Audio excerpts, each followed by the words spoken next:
Here we are, back again. Welcome to my steading, fellow fans of the written word.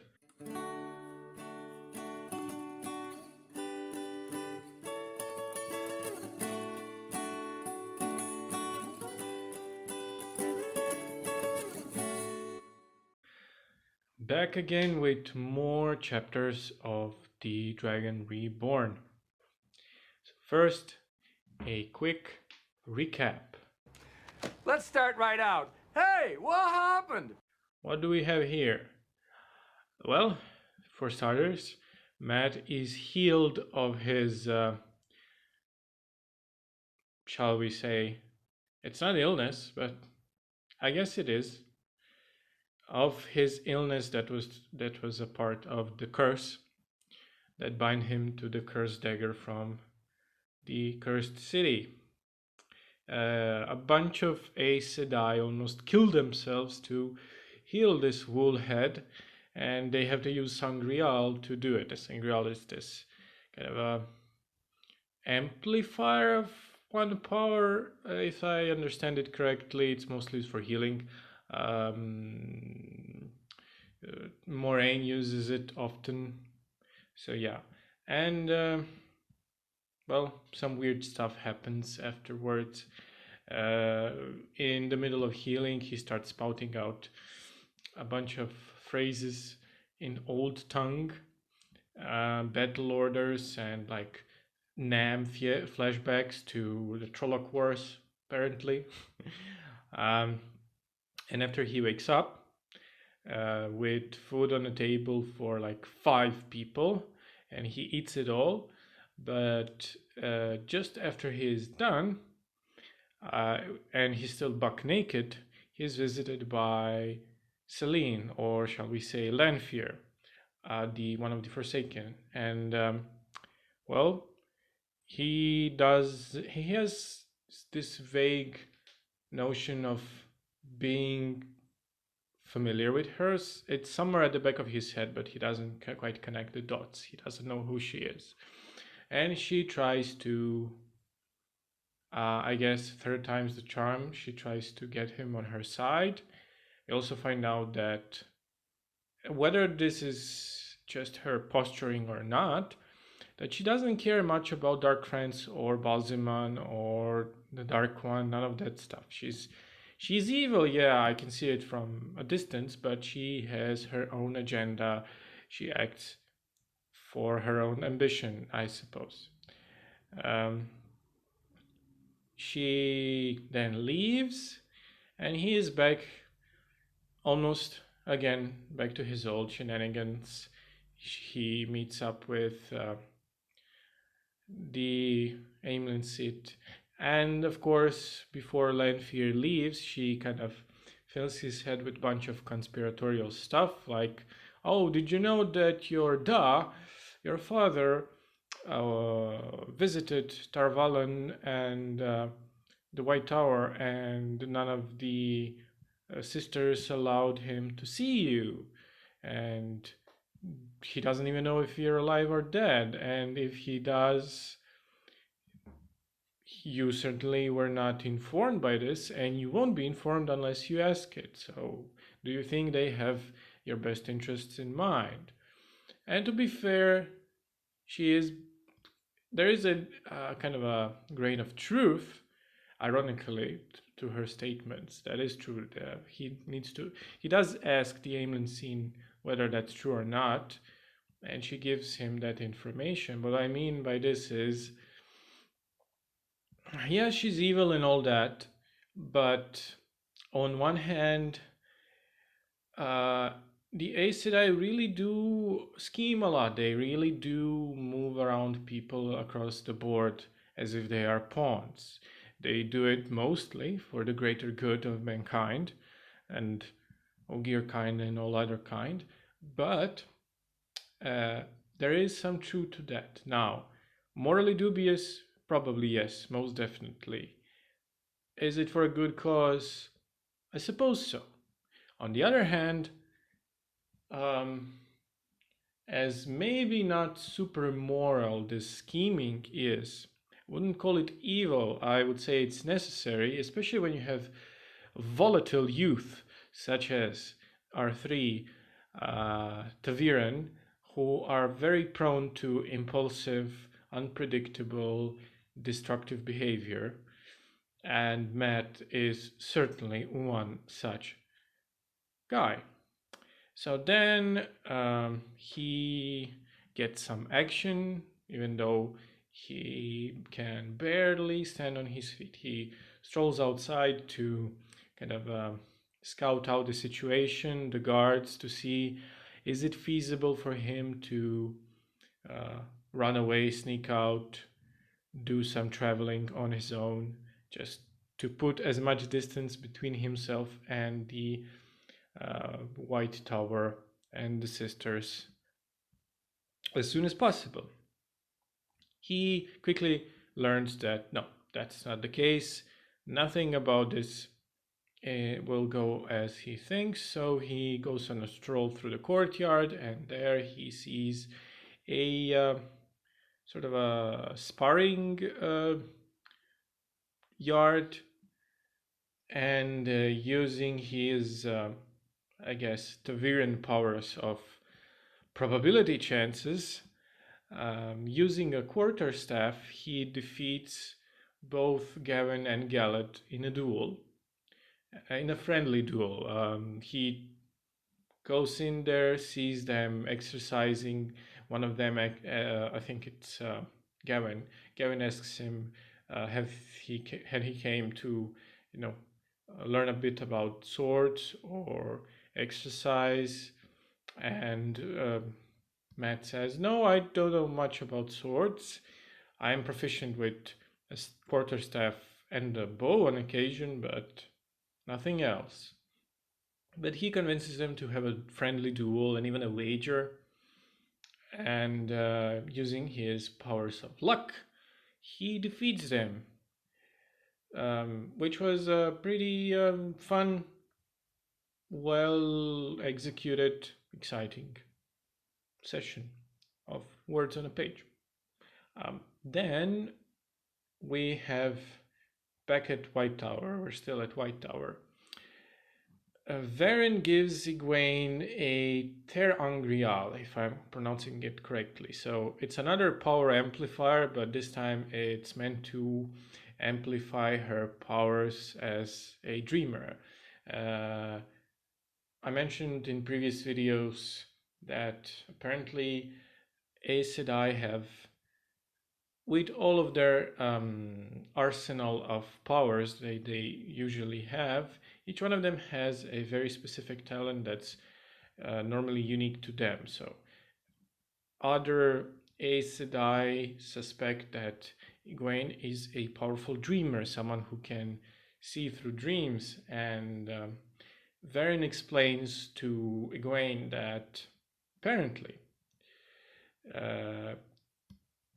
this amplifier, Ter'angreal, is linked to the world of dreams, and we have another confirmation that world of dreams is another plane of existence, and you don't need to channel in order to access it.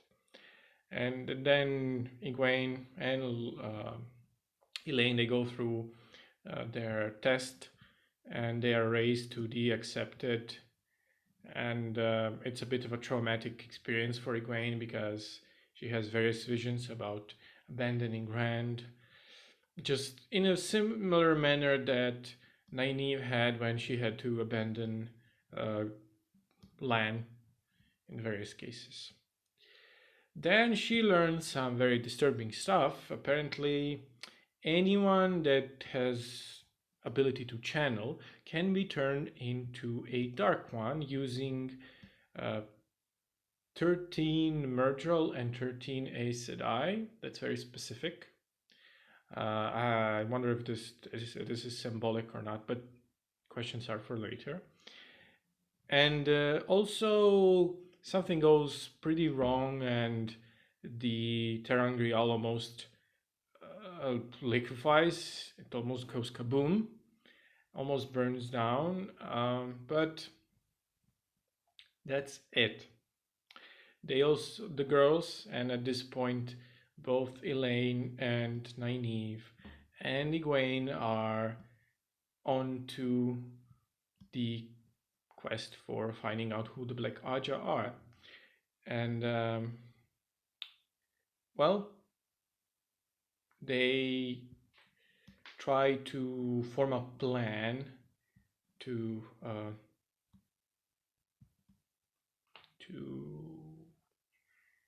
find out where the Liandrin went and so on. So let's not dwell too much on this. The next segment is, as always, questions.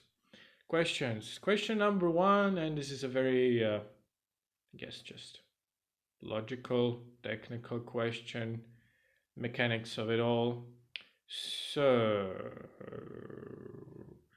how can exactly Lanfear move so unnoticed and quickly and freely and in White Tower of all places? She tends to do this a lot.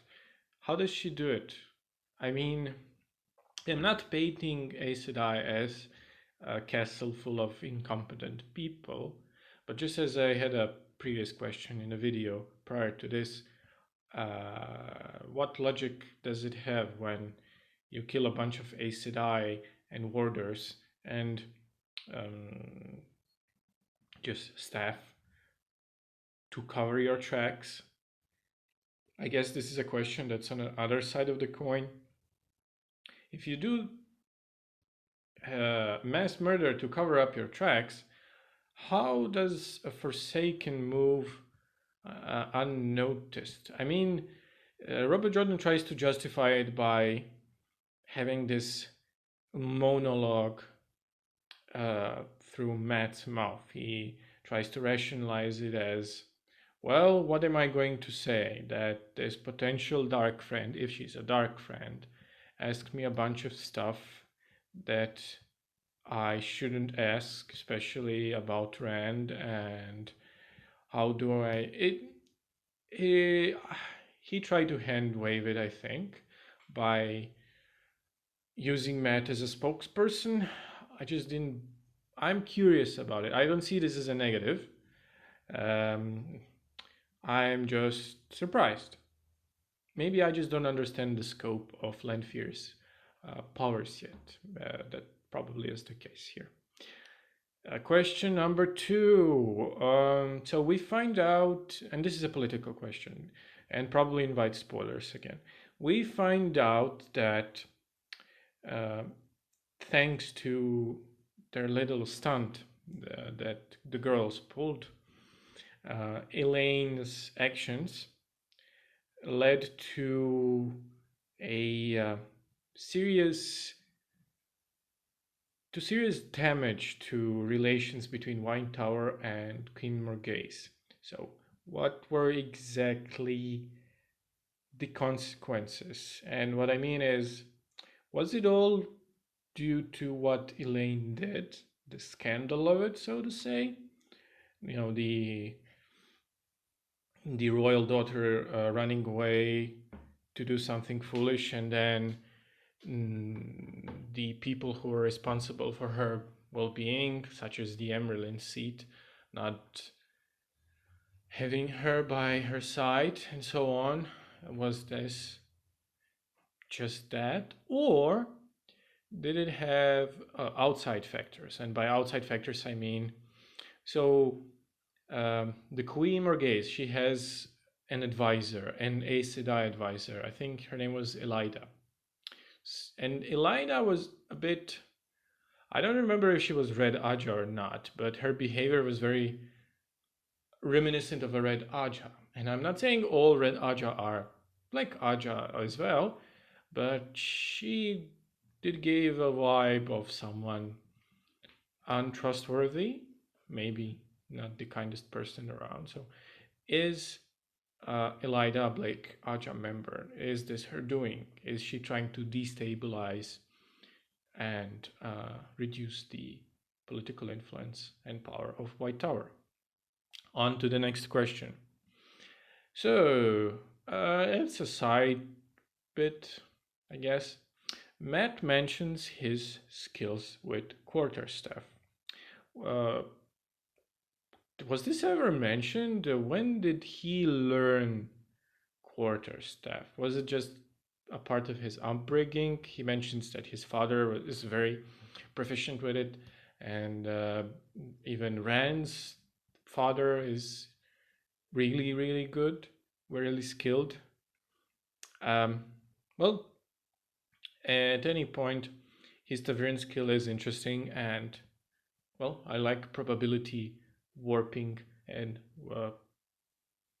characters who can do that in most of stories when it's done well. So we'll see how it goes.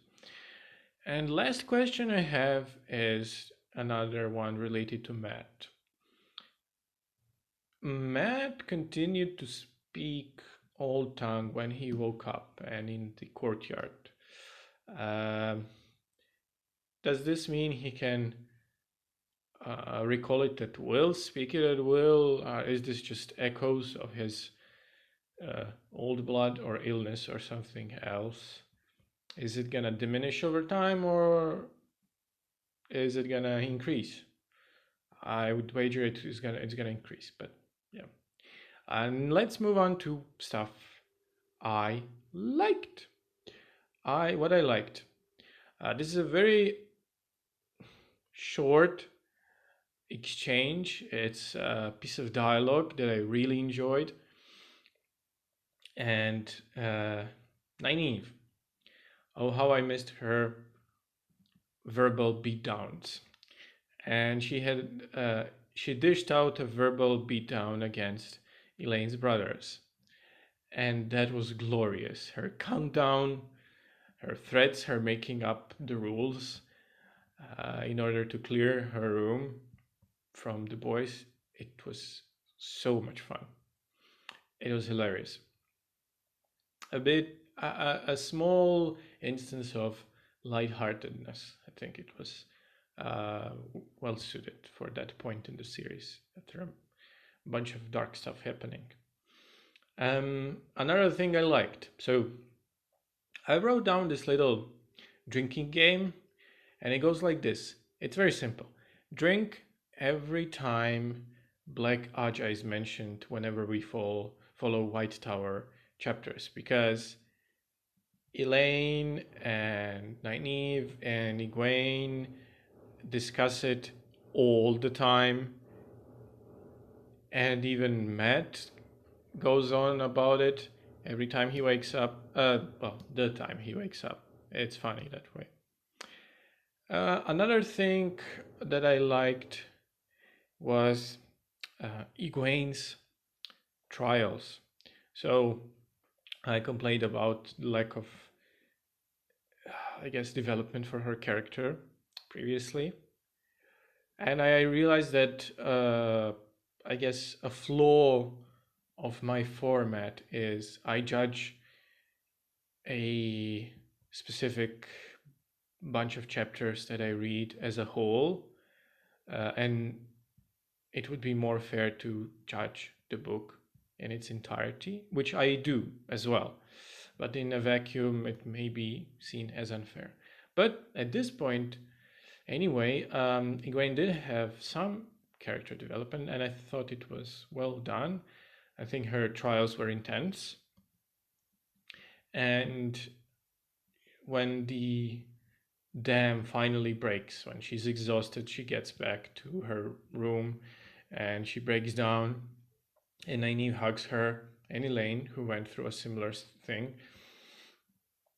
And then Nynaeve has a very sympathetic reaction. She hugs the girls, and Nynaeve herself knows very well what it took from her, the toll it had. So yeah, it was a genuine emotional moment, and I appreciated it. Last thing I liked, Gavin. I like Gavin as a character. He's like Matt, but not unlikable, I guess. Not annoying, but to be fair, to be reasonable. Gavin is a royalty. He did not face such hardships as an average person. And even then, he did not go through hardships as someone who's Taviran, which Matt is. So maybe I'm just reaching here. But nevertheless, his banter with Matt it's really amusing. Now on to less pleasant things, things I didn't like. Whew, this one's a doozy, so bear with me. I want to quote something directly. So I guess I'm at a bit of a tipping point with him as a character. So let me just break out my Kindle. Discovering what Rand could do had been like finding out his best friend tortured small animals and killed babies. Once you finally made yourself believe it, it was hard to call him a friend any longer. I have to look out for myself, he said angrily. Oh boy! Such a great friend you are, Matt. A wonderful, wonderful friend. And let's put that aside for a bit. That's just characterization. I don't need to like a character in order to appreciate him. It's just at this point I'm not enjoying reading about him. But let's expand on this. And this is something that bothered me last book as well. Because this is, I think, is a long-running issue. So he is very well, to put it lightly, he's very skeptical of Aes Sedai and their intentions and all that. And he's also very ungrateful. They did heal him. But I want to expand on that. So once again, he never once acknowledges that him keeping the dagger, retrieving the dagger, was his and his fault only. He never admits that at this point, not even to himself, and that just makes my blood boil. Does he ever acknowledge this? And I don't think I'm being petty here, because this is a major event, major plot point. It drove the majority of the last book. It was the whole centerfold around his character. So does he ever... I'm not saying he needs to redeem himself to make up for his mistakes. Just saying, how can a growth happen in a character as selfish at this point as Matt? I'm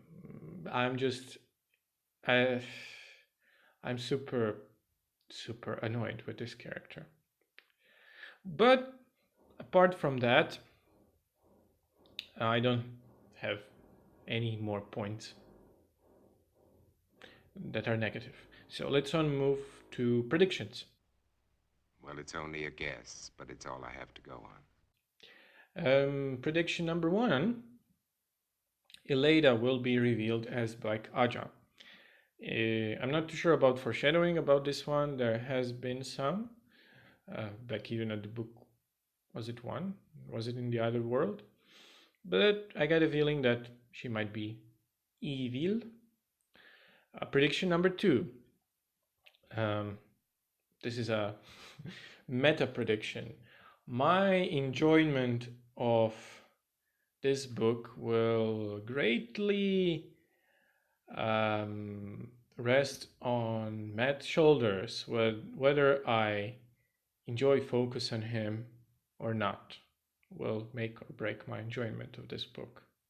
And as always, more braid tugging is guaranteed. I am sure of it. So thank you for watching, and see you next time.